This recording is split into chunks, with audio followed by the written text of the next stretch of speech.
गरीब की कोई नहीं सुनता साहब। मैंने अपनी आंखों के सामने अपनी बेटी की दर्दनाक मौत देखी है। उस समय लाचारी की है कि मुझे आज घर की बेहद खराब आर्थिक स्थिति को देखते हुए मदद के लिए कलेक्टर साहब से गुहार लगाने आना पड़ा। अगर मेरे घर की हालत अच्छी होती तो मैं घर से भी नहीं निकलती। हमारी मदद के लिए कोई भी सामने नहीं आया। रोते हुए यह शब्द उस मां के हैं जिसने मंगलवार को रोसिया फाटे पर अपनी मासूम बेटी की दर्दनाक मौत को अपनी आंखों के सामने देखा था। हादसे के बाद पूरा परिवार टूट चुका है। प्रशासन की उदासीनता के चलते अब तक इस परिवार की कोई भी मदद करने नहीं पहुंचा। हिम्मत रख के थोड़ा बोल, तुम्हारी मदद चाहिए कि ना? देखिए हम लोग ना मदद के लिए आए हैंगे यहाँ पर। मेरी बेटी है ना 11वें साल में चल रही थी। हम लोग बढ़वाए जा रहे थे। ड्राइवर की लापरवाही की वजह से उधर से ट्रक रहा था। ड्राइवर ने ऐसा खतरनाक काटा झटके से कि मेरी बेटी है थोड़ी ऐसी हो गई थी, मुंडी बाहर हो गई थी। तो उधर से ट्रक आया तो ऐसा खींचते हुए लग गया। मेरी एक बेटी ऐसी टकरा के हो गई और एक बच्ची। मतलब घर में कौन कौन है?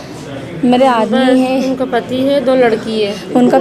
उनका पैर भी ऐसा हैगा। आदमी अपाइज है वो भी, और मैं भी काम करने जाती हूँ। हमने बहुत दुख मुसीबत से दोनों बेटियों को परवरिश करे हैंगे। ना हमारा कोई लड़का भी नहीं है, ना कोई भी नहीं, हमारा सहारा कोई नहीं। हम दोनों ही मियाँ भी एक दूसरे के सहारे थे।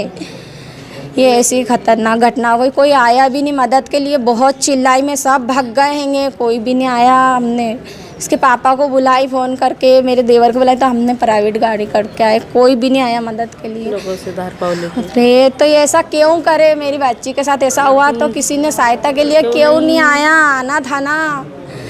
और मेरी मासूम बच्ची थी। हमको मदद चाहिए। अब मदद चाहिए मेरे को कि जो हादसा ऐसा हुआ है, मेरी बेटी की ज़िंदगी संवर जाए। अब हम तो कुछ कर नहीं सकते हैं। मेरा आदमी भी अपाइज है, ये भी है। मेरी बच्ची की ज़िंदगी संवर जाए दूसरी की। पानी।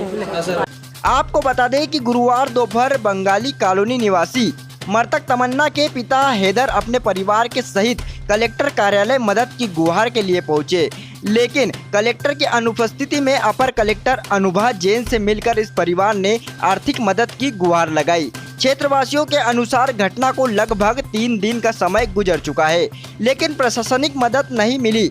लोगों ने बताया है कि 3 दिन में किसी भी अधिकारी ने इस परिवार से संपर्क नहीं किया। इधर अपर कलेक्टर ने बताया कि तमन्ना की परिजन आज सहायता के लिए मिले थे। इस परिवार ने एक लाडली बच्ची को खोया है। परिजनों को हर संभव मदद की जाएगी। प्रशासन की जिस स्कीम से भी इनकी सहायता संभव होगी वह की जाएगी। साथ ही तमन्ना की छोटी बहन की शिक्षा की मदद के लिए जो बेहतर होगा किया जाएगा।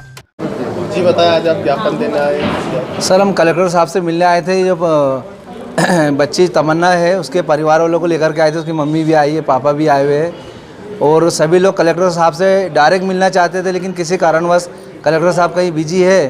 तो एसडीएम मैडम से मुलाकात की अभी और सब स्थिति बताई कि 3 दिन में अभी कोई भी अधिकारी उनसे मिलने नहीं आया, कोई आर्थिक सहायता नहीं दी गई है। तो हम ये चाहते हैं कि इनको प्रशासन द्वारा जो मिलने वाला लाभ है वो पूरा दिया जाए और उनकी जो दूसरी बेटी है उसके लिए भविष्य के लिए कुछ ऐसा कुछ कर दिया जाए कि उनको टेंशन ना रहे। मैम, तमन्ना के परिजन जो आए थे वो किस तरह की मांग को लेकर आए थे और क्या मामला है?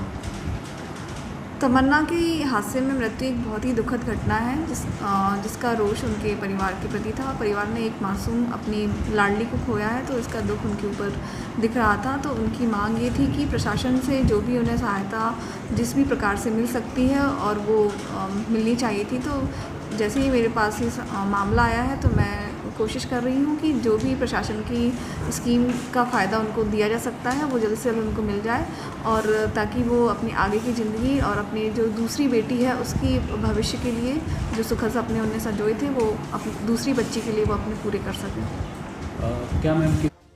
जैसे कि उन्होंने बताया कि उनके पास बीपीएल का कार्ड है, तो हम बीपीएल में देखेंगे कि अब जो नेक्स्ट उनकी बच्ची है उसकी पढ़ाई लिखाई का जो जिम्मेवारी है वो अच्छे से वहन की हो सके।